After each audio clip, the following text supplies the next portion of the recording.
Alright, here's the Mazda 5. In order to change the turn signal bulb, first we have to open up the lift kit over there. Before we get started, let me just give a quick shout out to Max Automotive for letting us use the car today. Check out the link in description for all the inventory. Right there, they are a used car dealer here in Toronto, Canada. Now let's go ahead and get started. You will need a flathead screwdriver for this job. A long flathead screwdriver, right? The longer it is, the better it is. Also, you will need a PH2 size Phillips head screwdriver. PH2, see says it right there. That's the light bulb. First off, we need to take those two screws off. Get the screwdriver, get those two screws off. Make sure you push down on the screw before you twist the screwdriver left. That way you don't end up stripping the screw off. It's coming off. Get them both off and keep them somewhere safe. See, the light doesn't just come off because it's held in place by a few clips. We need to get that black trim piece off. That trim piece is connected to the light at 3 points. There's a clip over there, there's a clip over there, and then there's like a white clip that goes into the actual metal of the car itself. You see that white clip over there inside? It's very tight to get the camera in there and enough light to show you exactly. But first what you have to do is just pull the bottom two plastic clips off. Just pull it and it'll come right out. Once I get this entire trim piece off, I'll give you a clear look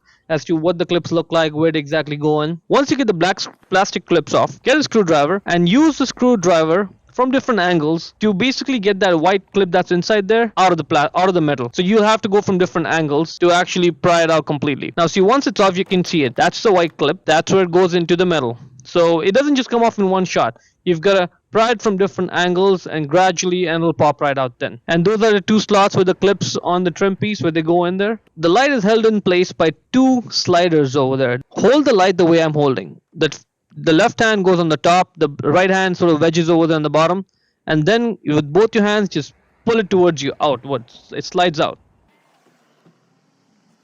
And off it comes. The black one and the white one, those are two tabs, and there are two slots on the light itself, slides into it. So that one over there and the other one's over there. Now the orange bulb holder there, that's the one for the turn signal. Grab it, twist it left just a little bit, and then it's loose. All you have to do is now just wiggle it and out it comes. Should come out straight. And in order to get the bulb off, all you have to do is just grab it and pull it off.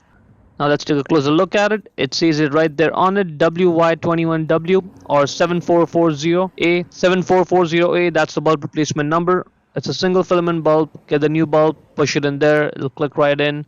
In order to put the bulb holder back in, you have to make sure it's sitting flush like that. You see how it drops in when it sits flush? Yep, that's good. Once it does, twist your right to lock it in place, and now we can put the light back in. Now when you're putting the light back, what you have to keep an eye out on is that the slot on the light, they slide right on to the tabs over there. That's it. You have to look from right on pointing the camera, right from over there you have to look. Make sure it slides in, and that's good.